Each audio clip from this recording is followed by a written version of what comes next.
कभी सोचा है कि अगर आपका बनाया हुआ ऐप रातों रात वायरल हो जाए तो क्या होगा? लाखों लोग आ रहे हैं, ट्रैफिक बढ़ता जा रहा है और आपका सर्वर? ओ बैठ गया, क्रैश हो गया। आज हम इसी प्रॉब्लम का एक बहुत ही दमदार सॉल्यूशन देखने वाले हैं। एक ऐसा आर्किटेक्चर जो शायद शुरू से ही वायरल होने के लिए बना हो। आज की हमारी चर्चा का विषय है Django और MongoDB का इस्तेमाल करके एक स्केलेबल रेस्ट एपीआई कैसे बनाया जाए। हमारे पास जो स्रोत हैं, उनमें इसे बनाने की एक पूरी गाइड है और कुछ बहुत जरूरी सवाल जवाब भी शामिल हैं। हमारा मिशन सिर्फ ये समझना नहीं कि इसे कैसे बनाया जाए, बल्कि ये जानना है कि ये कॉम्बिनेशन इतना पावरफुल क्यों है और शायद इसके कुछ छिपे हुए ट्रेड ऑफ्स क्या हैं। चलिए इसे खोलकर समझते हैं। सबसे पहले ये रेस्ट एपीआई क्या चीज़ है? लोग कहते हैं कि ये नियमों का एक सेट है, पर असल में ये वेब की एक यूनिवर्सल भाषा जैसा है ना? हाँ, बिल्कुल। ये एक तरह का स्टैंडर्ड है। आप समझ लीजिए कि एक समझौता है कि वेब पर डेटा का लेन-देन कैसे होगा। इसके बिना हर एप्लीकेशन अपनी अलग भाषा में बात कर रही होती और आज जो हम इंटीग्रेशन देखते हैं, वो शायद मुमकिन ही नहीं होता। ये एक तरह का डिजिटल हैंडशेक है। ठीक है, तो इस काम के लिए हमारे स्टैक में पहला टूल है Django। सब कहते हैं कि Django से डेवलपमेंट बहुत तेज होता है, लेकिन मेरे कुछ डेवलपर दोस्त कहते हैं कि ये फास्ट जैसे नए फ्रेमवर्क्स के सामने थोड़ा पुराना मोनोलिथिक सा लगता है। क्या ये बात सही है? ये एक बहुत ही वैलिड पॉइंट है और यहीं पर मतलब फिलॉसफी का फर्क आता है। जैंगो की जो बैटरीज इंक्लूडेड फिलॉसफी है, उसका मतलब है कि ये आपको एक पूरा टूल किट देता है। मतलब सब कुछ पहले से ही शामिल है, ऑथेंटिकेशन, एडमिन पैनल, वो सब? हाँ, बिल्कुल। Authentication, admin panel, database migration, ये सब पहले से मौजूद हैं। जब आपको बहुत तेजी से एक मजबूत, फीचर रिच एप्लीकेशन बनानी हो, तो ये एक वरदान है। आपको हर छोटी चीज के लिए अलग-अलग लाइब्रेरीज नहीं खोजनी पड़ती। तो मतलब स्पीड और सुविधा के लिए आप थोड़ी फ्लेक्सिबिलिटी कुर्बान कर रहे हैं। एक तरह से हाँ, अगर आप सिर्फ एक छोटा सा माइक्रो सर्विस बना रहे हैं, तो शायद जांगो जरूरत से ज्यादा बड़ा लगे। वहाँ फास्ट एपीआई जैसा फ्रेमवर्क ज्यादा चमकता है।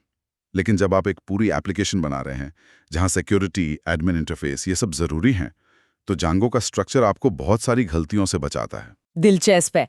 अब स्टैक के दूसरे हिस्से पर आते हैं, MongoDB। इसकी सबसे बड़ी खासियत है इसकी फ्लेक्सिबिलिटी, क्योंकि ये नो एसक्यूएल है, मतलब कोई फिक्स्ड स्कीमा नहीं।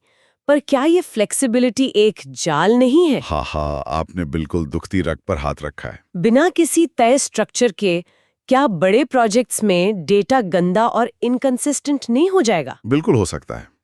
मोंगोडीबी की फ्लेक्सिबिलिटी उसकी सबसे बड़ी ताकत भी है और सबसे बड़ी कमजोरी भी। जब आप प्रोटोटाइप बना रहे हैं या आपका डेटा स्ट्रक्चर लगातार बदल रहा है, तब तो ये बहुत फायदेमंद है। आप बिना माइग्रेशन के नई फील्ड्स जोड़ सकते हैं। लेकिन लंबे समय में? लेकिन जैसा आपने कहा, बड़े पैमाने पर और लंबी अवधि में यही आज़ादी खतरनाक हो सकती है। अगर टीम डिसिप्लिन नहीं है, तो डेटाबेस में एक ही तरह के डेटा के अलग-अलग वर्जन्स हो सकते हैं। तो मोंगोडीबी इस्तेमाल करते समय स्कीमा की जिम्मेदारी डेटाबेस से हटकर डेवलपर पर या एप्लीकेशन लेयर पर आ जाती है। अच्छा, तो ये एक टेक्निकल चॉइस से ज़्यादा एक टीम कल्चर की चॉइस है। ठीक है। तो मान लेते हैं हमने ये दोनों टेक्नोलॉजीज चुन ली। अब एक डेवलपर को इसे सेटअप करना है। किन खास चीज़ों की ज़रूरत पड़ती है? सेटअप के लिए कुछ बेसिक चीजें तो हैं ही, पाइथन, जैंगो और जांगो रेस्ट फ्रेमवर्क। लेकिन इस पूरे स्टैक में जो असली जादू करता है, वो एक पैकेज है जिसका नाम है डी जांगो। Django, ये क्या करता है? आप इसे जांगो और मोंगोडीबी के बीच का एक ब्रिज या एक अडाप्टर समझ सकते हैं। अडेप्टर मतलब? देखिए, जांगो को पारंपरिक रूप से एसक्यूएल डेटाबेस के लिए बनाया गया था, जैसे पोस्टग्रेस। वो रिलेशनल डेटा की भाषा समझता है। दूसरी तरफ मोंगोडीबी एक नो एसक्यूएल डेटाबेस है। उसकी भाषा बिल्कुल अलग है।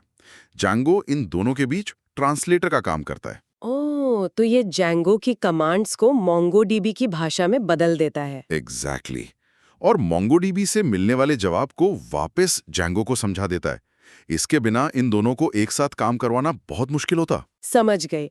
तो Django के अलावा प्रोजेक्ट सेटअप में कोई और खास बात जिसका ध्यान रखना हो? एक बार सब इंस्टॉल हो जाए तो बस एक मुख्य बदलाव करना होता है जांगो की settings.py फाइल में।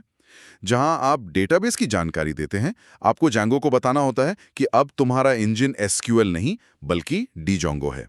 बस ये एक लाइन बदलते ही जांगो मोंगोडीबी से बात करने के लिए तैयार हो जाता है। ठीक है, तो हमारा प्रोजेक्ट सेटअप हो गया है। अब असली कोडिंग की बात करते हैं। जब एक डेवलपर इस एपीआई को बनाना शुरू करता है तो इसका ढांचा कैसा दिखता है? इसके मुख्य बिल्डिंग ब्लॉक्स क्या हैं?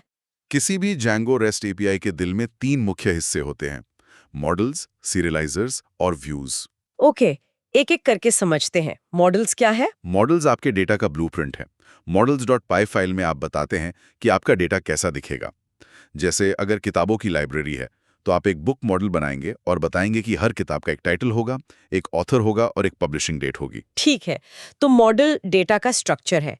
तो फिर ये सीरियलाइजर क्या बला है? ये शब्द सुनने में बहुत टेक्निकल लगता है। हाँ, इसे एक यूनिवर्सल ट्रांसलेटर समझिए। आपका Django ऐप पाइथन ऑब्जेक्ट्स की भाषा में बात करता है, लेकिन इंटरनेट पर कोई मोबाइल ऐप या ब्राउजर उसे नहीं समझता। उसे जेसॉन जैसी कोई स्टैंडर्ड भाषा समझ आती है। तो सीरियलाइजर पाइथन को जेसन में बदलता है? हाँ, वो आपके पाइथन ऑब्जेक्ट्स को जेसॉन फॉर्मेट में बदल देता है ताकि उसे नेटवर्क पर भेजा जा सके। और जब जेसॉन डेटा बाहर से आता है तो उसे वापस पाइथन ऑब्जेक्ट्स में बदल देता है ताकि Django उसे समझ सके। इसके बिना कम्युनिकेशन हो ही नहीं सकता। बहुत बढ़िया एनालॉजी है। तो मॉडल हो गया ब्लूप्रिंट, सीरियलाइजर हो गया ट्रांसलेटर, अब तीसरा हिस्सा व्यूज। ये क्या करते हैं? व्यूज आपकी एपीआई के ट्रैफिक कंट्रोलर हैं। जब कोई यूजर बुक्स जैसे यूआरएल पर रिक्वेस्ट भेजता है, तो व्यू ये तय करता है कि क्या करना है। क्या यूजर सारी किताबें देखना चाहता है या एक नई किताब जोड़ना चाहता है? ये सारा लॉजिक व्यूज में लिखा जाता है। मैंने सुना है इसमें एक राउटर भी होता है। ऐसा लगता है जैसे ये अपने आप सारे यूआरएल्स बना देता है, जो लगभग जादू जैसा लगता है। हाँ, डिफ़ॉल्ट राउटर एक और बेहतरीन टूल है।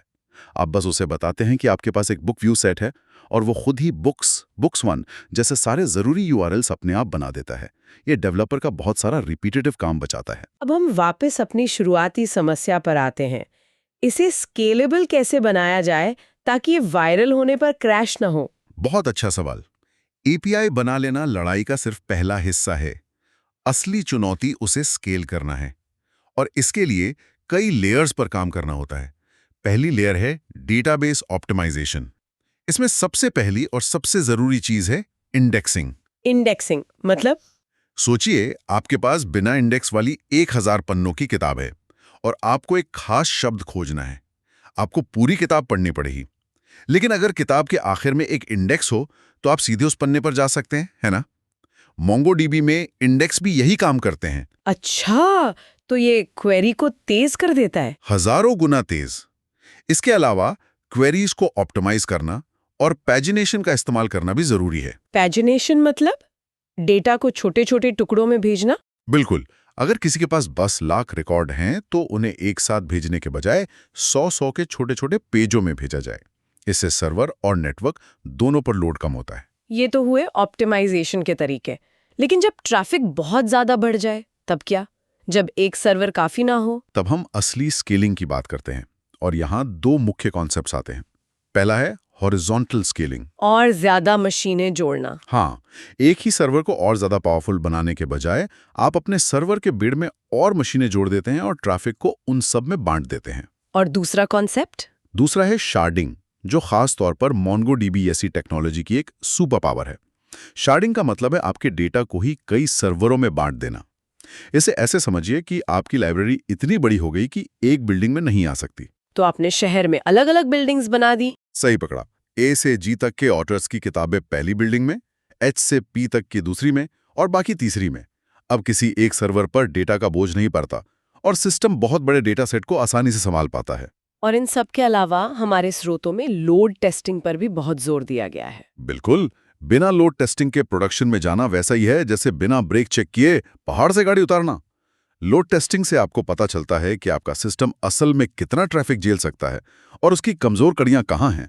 चलिए अब कुछ उन आम सवालों पर आते हैं जिनमें लोग अक्सर फंस जाते हैं। सबसे पहला और सबसे जरूरी है, एपीआई को सुरक्षित कैसे करें? सिक्योरिटी को कभी भी बात के लिए नहीं छोड़ना चाहिए। सबसे बेसिक चीज है एक मजबूत ऑथेंटिकेशन सिस्टम, जैसे टोकन बेस्ड ऑथेंटिकेशन। इसके अलावा हमेशा HTTPS का इस्तेमाल करें और सबसे जरूरी, बाहर से आने वाले हर डेटा को वैलिडेट करें। कभी भी यूजर के इनपुट पर भरोसा न करें। एक और आम समस्या है एपीआई वर्जनिंग। जब हम एपीआई में कुछ बदलाव करते हैं तो उन पुरानी मोबाइल ऐप्स का क्या होता है जो अभी भी पुराने वर्जन पर चल रही हैं? ये एक बहुत बड़ी जिम्मेदारी है।